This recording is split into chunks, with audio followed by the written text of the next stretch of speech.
Hello, and welcome back to What We Pod in the Shadows, where we're currently discussing Season 1 of What We Do in the Shadows. I'm Raven. And I'm Alison. Before we start the pod, I'd just like to ask that if you've been enjoying the show so far, that you leave us a review on your podcatcher of choice, or if you're watching/listening to this on YouTube, a comment, like, subscribe, what have you. Hit all the buttons. Share with your friends. And we have another podcast called Mojo Jojo's Bizarre Adventure, where we're covering the classic Powerpuff Girls and JoJo's Bizarre Adventure. So if you want to listen to us talk about some animated shows, check us out there. So this week we are going to be discussing the Season 1 finale, Ancestry. And there's a lot to unpack in this one. Guillermo says he likes being a familiar, and we see him cleaning up blood and disposing of bodies.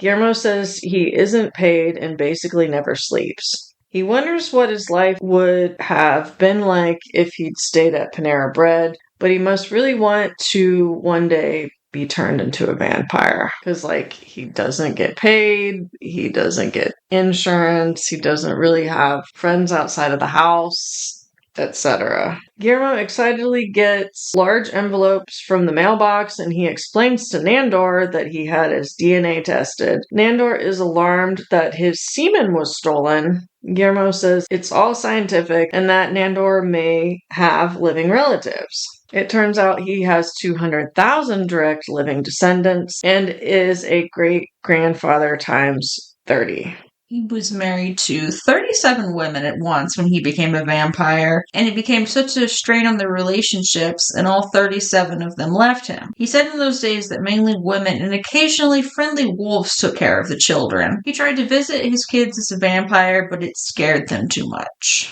One of Nandor's living descendants, Madeline, lives on Staten Island. Nandor and Guillermo want to hold a meeting in the library about the DNA tests, having done DNA tests on all the vampires, including Colin Robinson. Nadja and Laszlo are completely disinterested and tell Guillermo to bugger off, but Colin is interested in his. It turns out Colin is 100% white. Not even 100% Irish, just 100% white. Nandor and Guillermo tell them about Nandor's many descendants, and Nadja's like, don't let the witches know about that or they'll want to steal your seed. Colin ruins the moment by reminding them that Genghis Khan has over 16 million living descendants. I don't get the stealing your seed thing. And then she said something about that they use it to make magnets? That is odd. Yes. I think it would almost be to make a spell to use against you or something. Yeah. It doesn't make sense that they would use it to make magnets. Why not just buy magnets? You can get them pretty much anywhere. Also, Colin said he would have been flattered had a witch stole his semen. Guillermo looks at his DNA results and finds that he is partially Dutch and the family name is Van Helsing. He freaks out about whether the vampire hunter is real, recalls that he just recently killed 2 vampires and that he had garlic for lunch. Laszlo is making a topiary for Nadja when Guillermo comes by with wooden stakes he bought because Laszlo asked for them. And Laszlo freaks out because they're wooden stakes. I guess he was, expecting plastic or something, or maybe there's metal ones that you can get, but it's normally how you would, or sometimes how people kill vampires. Nandor decides to float up to Madeline's window with a teddy bear. However, Madeline is 94, and when he taps on the window, he scares her, and it kills her. So I'm just assuming, a heart attack or something. Yeah. She is probably old enough that you could scare her to death at 94. Nandor blames Colin and Guillermo for goading him to tap on the window, which they absolutely did not do. Nandor does not like feeling grief. Nadja is reminded of the frailty of human life and thinks of her love for Gregor and begins singing about him while looking at pictures of his past lives. Well, Jeff/Gregor does hear her singing from the mental hospital he's been locked in and escapes to go find her. He beats up and possibly kills one of the orderlies and jumps up from high up on the building into a dumpster, then steals a car. Was Gregor a stuntman in one of his lives? The vampires freak out when they realize Madeline's funeral is in a church. Nandor persuades them to go in and pay the respects despite their initial protests against the idea. As an energy vampire, Colin is fine, but the other three catch on fire and start bleeding from their eyes just by being in the church. Nadja and Laszlo book it because of the pain, and Colin leaves to watch TV. Nandor asks Guillermo to bring him water, but Guillermo dumps holy water on him, which makes things worse. Meanwhile, Gregor is being followed. I thought, I mean, it looked like, like maybe it was a police helicopter or something was following him from above, because it looked like maybe it was like heat sensor. I don't know. It was kind of like black and white footage. And he crashes and is ejected, but he pops up and he kind of like pops all his broken bones back into place. I don't know. It was like weird. Like he's beyond being human now. Bro was like the Terminator. And he keeps looking for Nadja. He steals the scooter and next can be found yelling outside the vampire's house. It is revealed that throughout time, it has been Laszlo who has cut off Gregor's head each time he has died.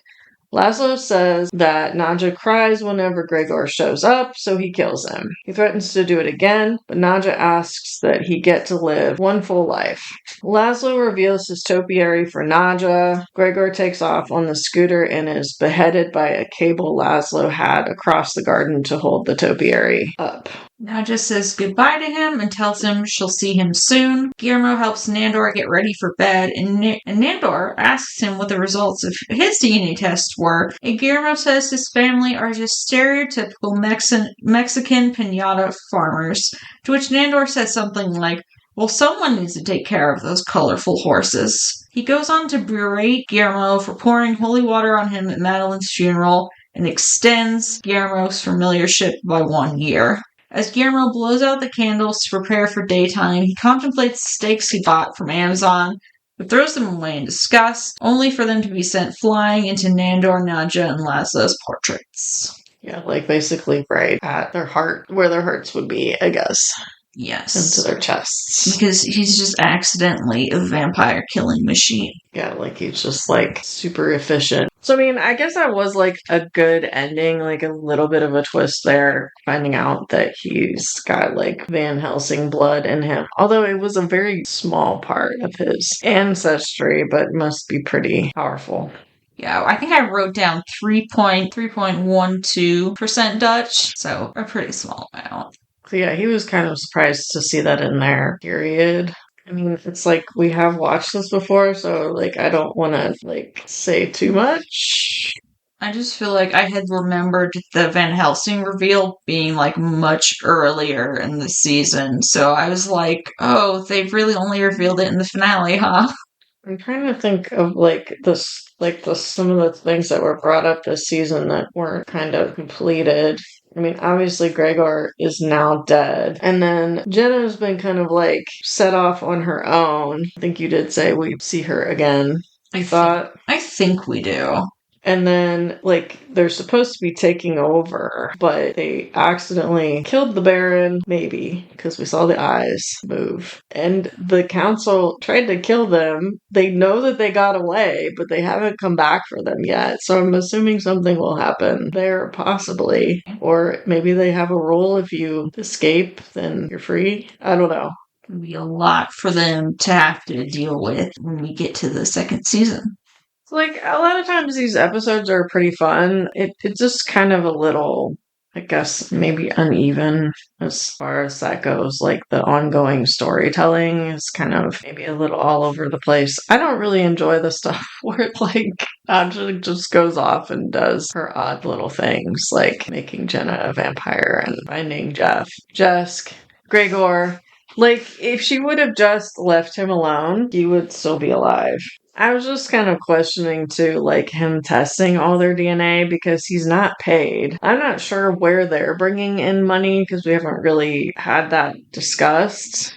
I mean, a lot of times in other vampire things, like, they've been around for a long time. So, like, they have some sort of old-timey income that they've had or something. Yeah. or because they've been around so long, they've accumulated wealth, but it's just not been discussed. But like DNA testing isn't like exactly cheap. I mean, I'm not saying it's like super expensive, but usually it's like at least like $100 a piece. And then like Nadja and Laszlo just wanted theirs burnt without even opening it.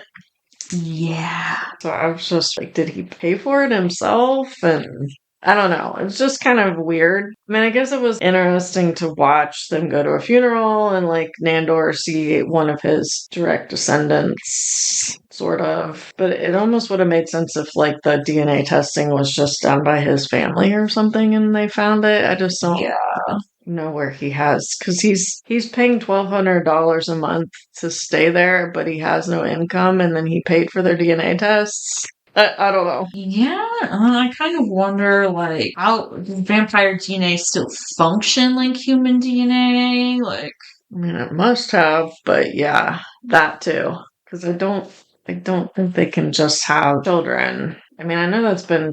I was thinking in the one Van Helsing movie that there were like these little pods of baby vampires, but I could be wrong. I haven't really discussed. I mean, I know like to make a child vampire, they get in trouble for, but I don't think that they can like give birth or anything to babies.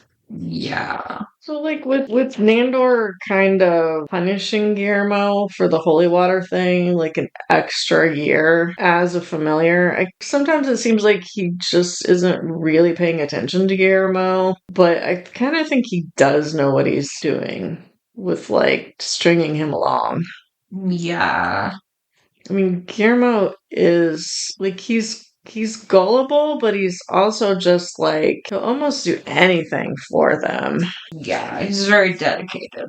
It's really not fair. Mm-mm. It just felt better for Guillermo. He doesn't deserve their bullshit. I feel like maybe they should have. I know. I mean, he probably was young because he's been with them for 10 years, and he looks young. Like made an agreement from the start, 3 years, and you turned me.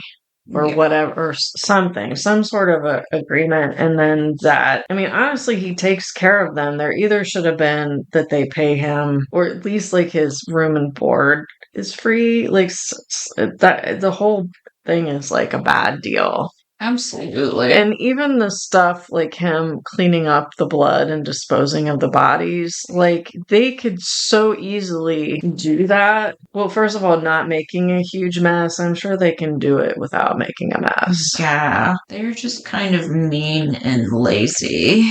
And then as far as like disposing the bodies, like he was out there with like a circular saw, like cutting them up. Like one point he's like gagging. They can probably just, they're so strong, like fly the bodies over to the river and dump them. Or even just digging a hole would probably be so much easier for them. Yeah. Like I understand them needing someone for during the day.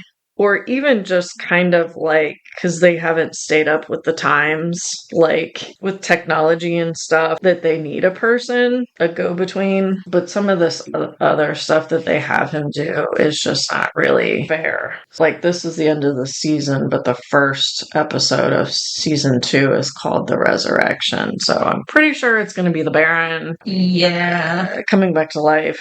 I'm betting it is. And then we had talked about what we neglected to talk about some of these guest stars. So I don't know what her name is.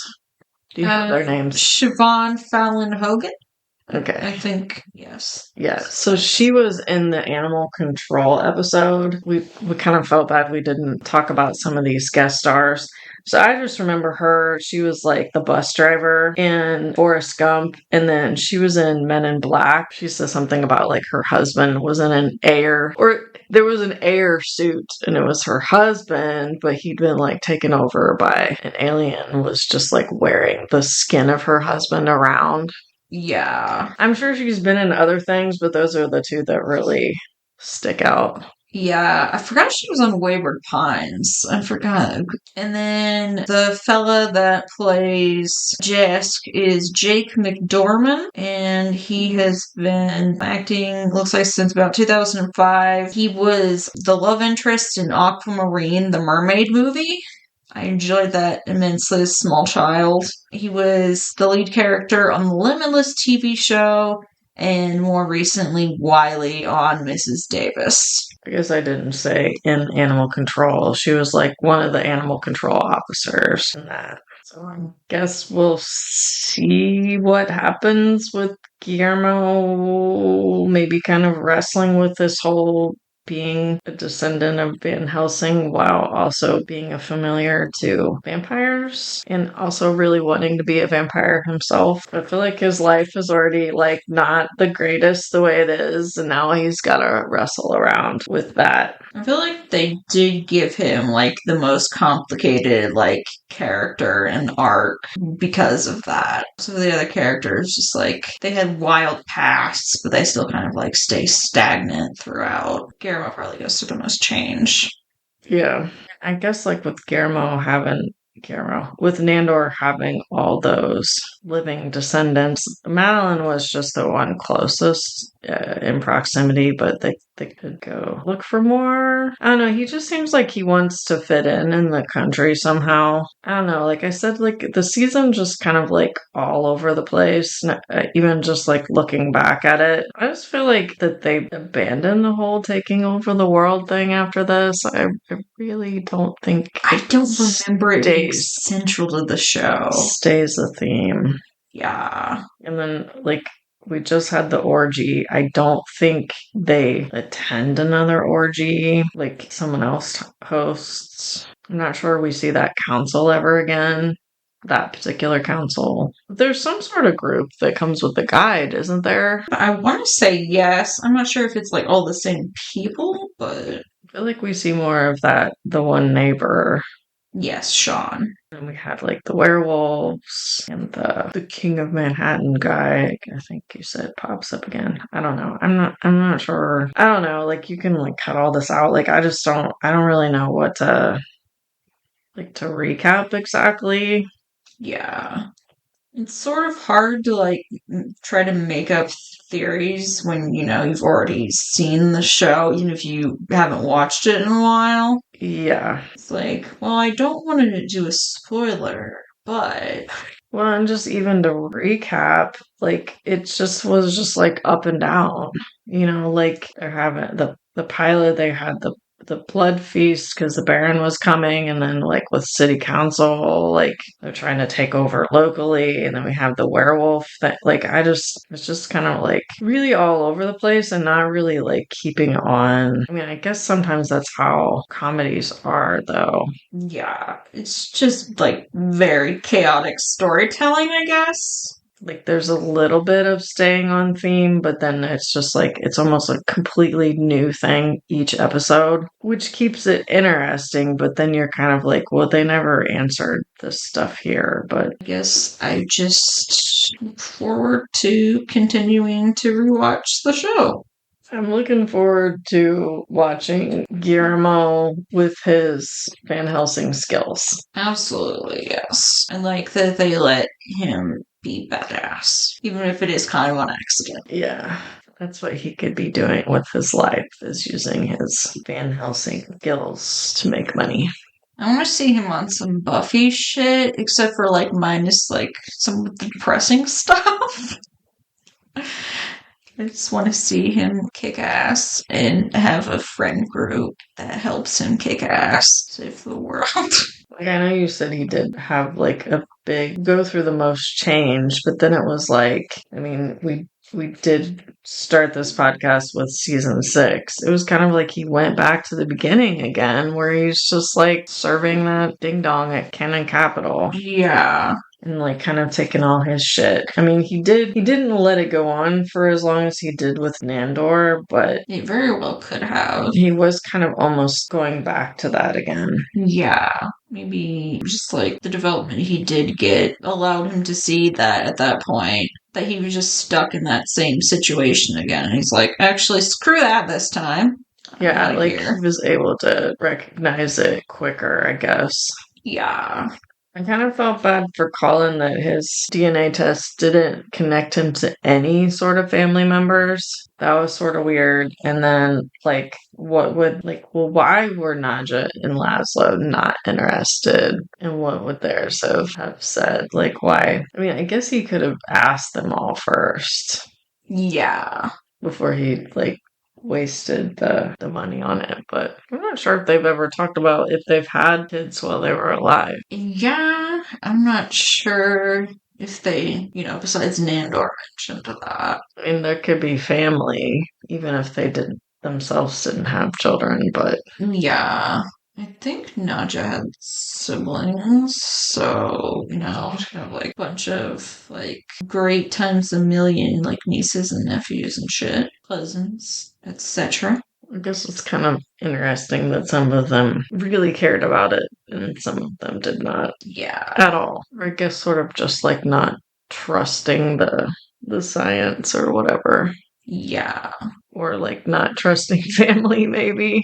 Maybe. We see Laszlo with his dad was not trustworthy. I guess maybe they already just kind of knew where they came from and were like comfortable in that. So it wasn't like as big of a priority for them. Not that like Nandor didn't know where he was from himself, but he did just find out like his country didn't exist anymore, and yeah, maybe that's why it's more important to him. Yeah, find out he still has family. So I think we're just gonna leave things here, leave our discussion here. Like we said, next time we will be talking about the season premiere of the second season, which is Resurrection. So, if you want to get caught up with that before we put the episode out, you can go ahead and do that. Thank you all so much for listening. And if you could, remember to hit all those buttons for us and leave us a nice comment or review. We might read it on the show. So until next time, remember, you're dead and out of this world. Goodbye. Goodbye.